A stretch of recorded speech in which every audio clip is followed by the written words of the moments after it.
पूरी इकोनॉमिक्स में जितने भी न्यूमेरिकल्स हैं, जहां जहां पे जितने भी न्यूमेरिकल हैं, मैंने आपको कंप्लीट फॉर्मूले का वीडियो बना के दे दिया, जहां पे मैंने क्लास एक ही वीडियो के अंदर सारे के सारे मैक्रो इकोनॉमिक्स के सारे फॉर्मूले ए टू जेड जितने बन सकते थे वो सारे बता दिए।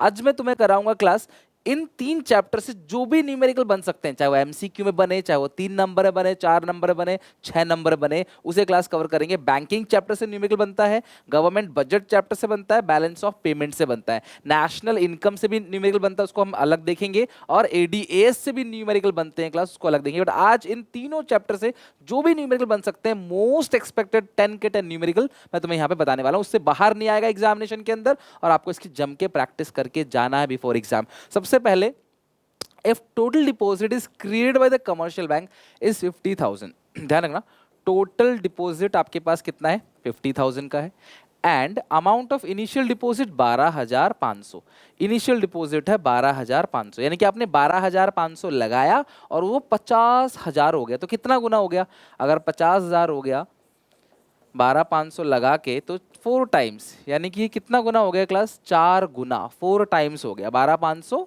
नीचे रखो, ऊपर 50,000, ये हो गया आपका 4 टाइम्स, ठीक है।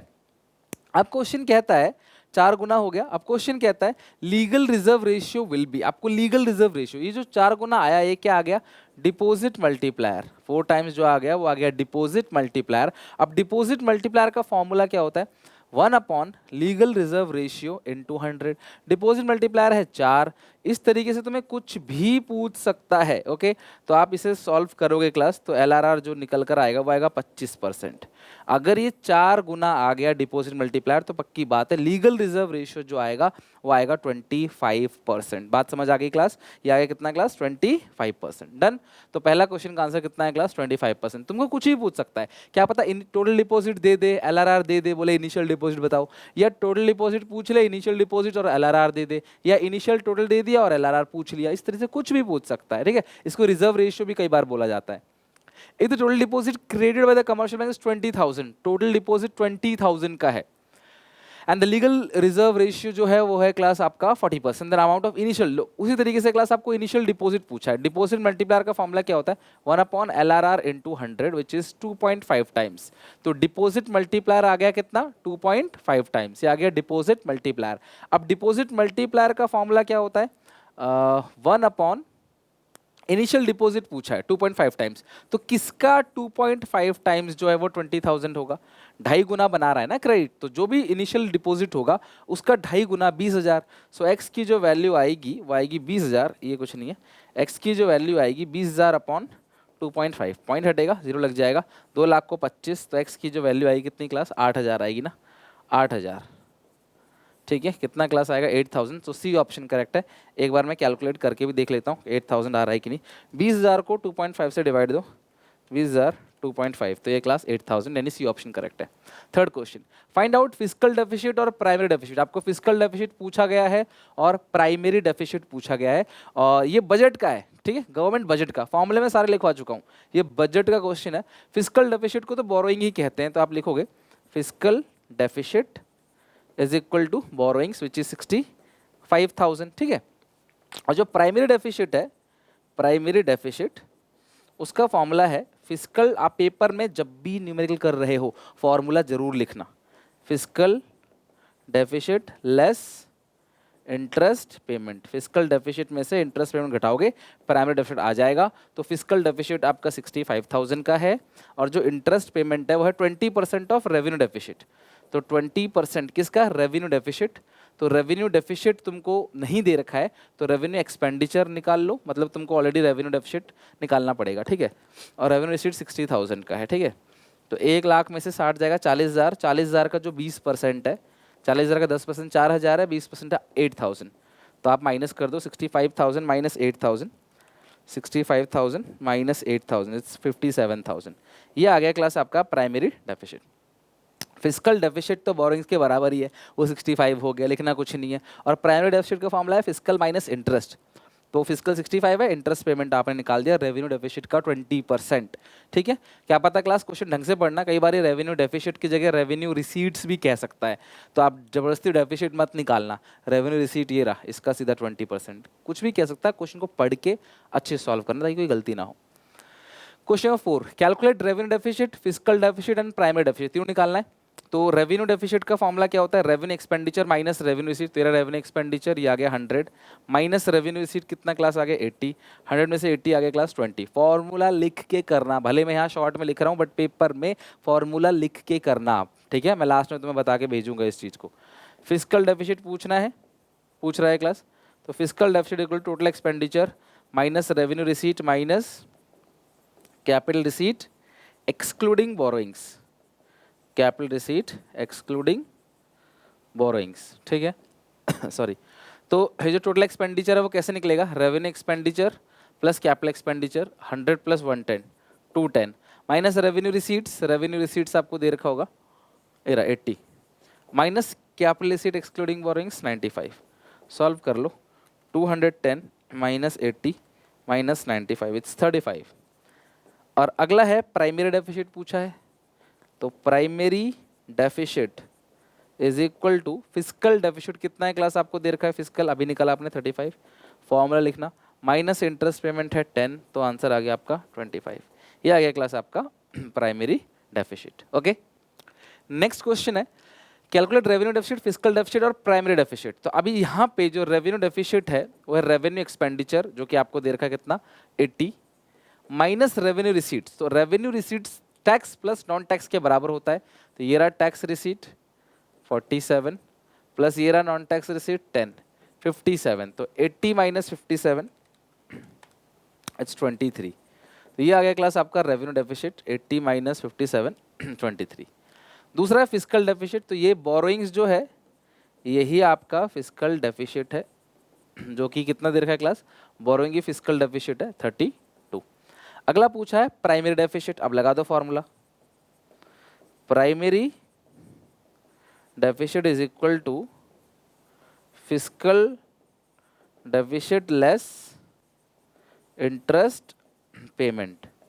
तो जो फिस्कल डेफिसिट है वो है 32, इंटरेस्ट पेमेंट है 20, तो 12 आपका आंसर आ गया। पेपर में सर्कल मत बनाना, पेपर में बस अंडरलाइनिंग कर देना कि 12 आपका आंसर आ गया। आगे बात समझ। तो इस तरीके से गवर्नमेंट बजट के जितने भी न्यूमेरिकल्स हैं इनकी आपको प्रैक्टिस करके चलना है, बजट के जो भी न्यूमेरिकल्स है, ठीक है। If budgetary deficit is 50,000 and borrowing, देखो कभी भी तुम्हें क्वेश्चन में बजटरी डेफिसिट मतलब total expenditure minus total receipt, ये फॉर्मूला होता है, मैंने फॉर्मूले में आपको रिवीजन भी कराया, budgetary deficit equal to total expenditure minus total receipt, ये फॉर्मूला है। और आपको बोला है class crores and borrowings and the other liability 80,000, how much will be the fiscal deficit, आपको बोला है कि फिस्कल डेफिसिट कितना होगा। तो सुनो मेरी बात, एक फॉर्मूला होता है, इसे लिख लो आप, fiscal deficit is equal to, fiscal deficit is equal to budgetary deficit, budgetary deficit plus borrowings and other liabilities, ठीक है।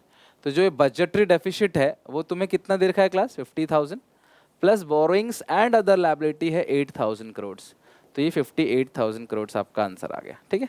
तो फिस्कल डेफिसिट जो है वो budgetary deficit plus borrowings and other liability के बराबर है। फिस्कल डेफिसिट ही बोरोइंग डेफिसिट, बोरोइंग होता है वो तब जब क्लास ये बजटरी डेफिसिट नहीं दिया हो, बट अगर ये गिवन है तो आपको यही फॉर्मूला यूज करना है, ये बात आप ध्यान रखना। एक और क्वेश्चन है इसमें, find borrowings by the government if payment of interest is estimate to be 15,000।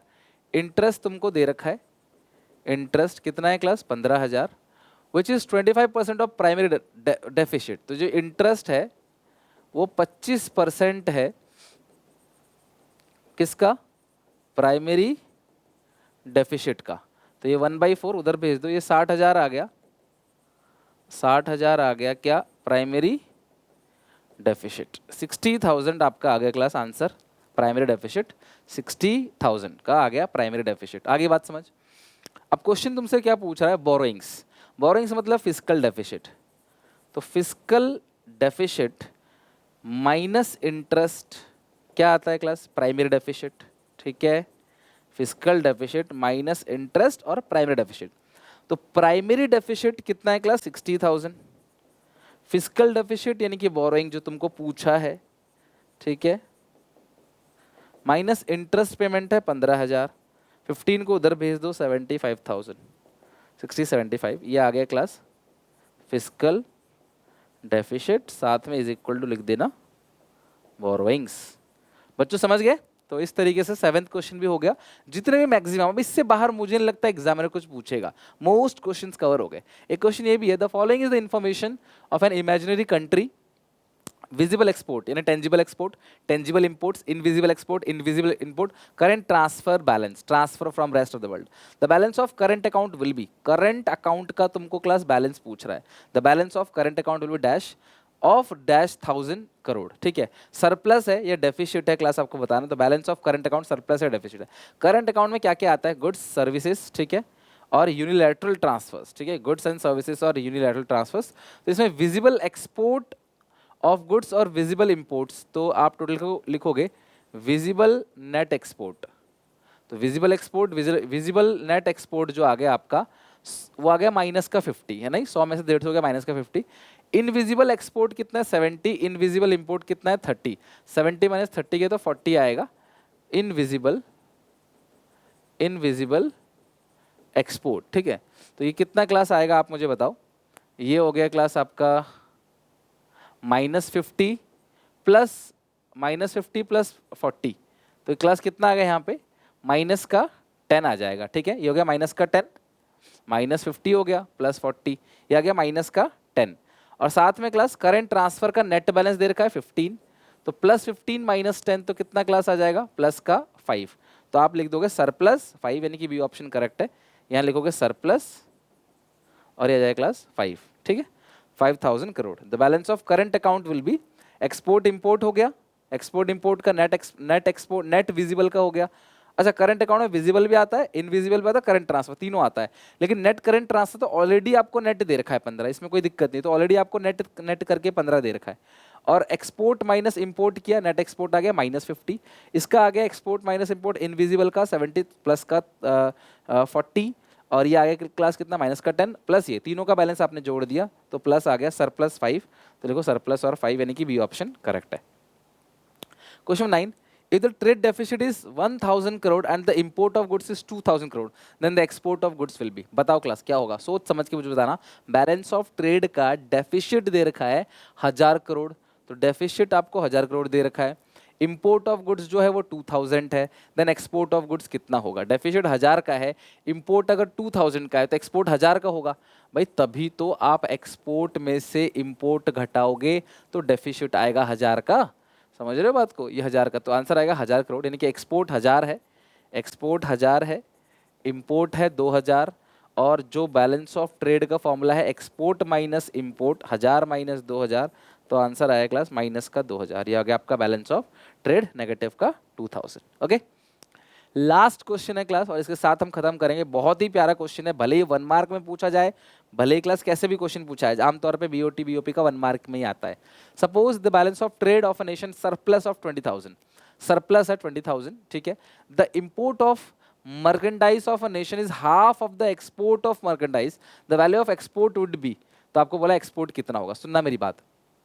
Balance of trade जो है वो 20,000 प्लस में है, सरप्लस में है, जिसका फॉर्मूला होता है class export minus import. Question कह रहा है इंपोर्ट जो है वो हाफ है, इंपोर्ट जो है क्लास वो हाफ है किसके क्लास, एक्सपोर्ट के, तो एक्सपोर्ट कितना होगा। तो अगर मैं मान लूँ इसको क्लास गो बाई चॉइस से यहाँ से भी कर सकते हैं, इक्वेशन लेके भी कर सकते हैं, एक्स मान के भी। अगर बोलूँ ये 30,000 है, अगर मैं एक्सपोर्ट को 30,000 लेता हूँ तो जो इंपोर्ट है वो आधा है 15,000, तो 30 में से 15 गया तो 15 आना चाहिए, तो 20 लिखा है, तो ये पहला ऑप्शन गलत। अगर मैं इसको 40 लेता हूँ कि एक्सपोर्ट 40 है तो इंपोर्ट उसका आधा है यानी कि 20, 40 में से 20 गया तो प्लस का 20, यानी कि बी ऑप्शन जो है वो करेक्ट है। अगर मैं एक्सपोर्ट 40 लेता हूँ तो इंपोर्ट आधा होगा 20 और 40 में से 20 गया, बीओटी जो है वो सरप्लस दिखाएगा, सरप्लस 20,000 का दिखाएगा।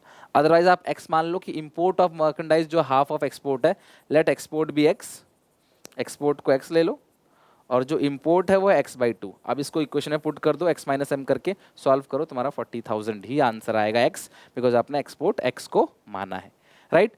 तो ये सारे के सारे क्लास क्वेश्चंस हैं जो मनी बैंकिंग, गवर्नमेंट बजट और बैलेंस ऑफ पेमेंट न्यूमेरिकल, बाकी सारे चैप्टर के न्यूमेरिकल हमने ऑलरेडी निपटा लिए क्लास। नेशनल इनकम के सारे न्यूमेरिकल हो गए, एडीएएस के हर एक टाइप के न्यूमेरिकल हो गए, और क्लास साथ में मनी बैंकिंग और गवर्नमेंट बजट इसके भी सारे न्यूमेरिकल हो गए, बैलेंस ऑफ पेमेंट के भी। आई होप आप लोगों को ये वीडियो अच्छी लगी होगी। सीखने को मिला काफ़ी कुछ। बैक टू बैक वीडियोस आ रही हैं आप लोगों के लिए सॉरी। प्लीज़ लाइक करो, आपकी वीडियो लाइक करने से आपको कुछ नहीं जाएगा बट मुझे मोटिवेशन काफ़ी मिलेगा। लाइक करो, सब्सक्राइब करो चैनल को क्लास, और नीचे कमेंट करके बताओ क्या प्रिपरेशन है, कहीं कोई डाउट है मुझे बताओ। मैं टिल एग्जामिनेशन तक जैसा करते आ रहा हूँ अब तक आगे भी करते जाऊँगा। प्लीज़ आप शेयर करो इस वीडियो को और अच्छे से मेहनत करो, पढ़ाई करो। कोई दिक्कत है मुझे बताओ, मैं इसको सॉल्व करूँगा। मिलते हैं नेक्स्ट वीडियो में। इसको अच्छे से प्रैक्टिस कर लेना और आगे मैं और नई नई चीज़ें आपको कराऊंगा ताकि एग्जामिनेशन तक कुछ भी ना छूटे, आपका सब कुछ अच्छे से कवर हो जाए।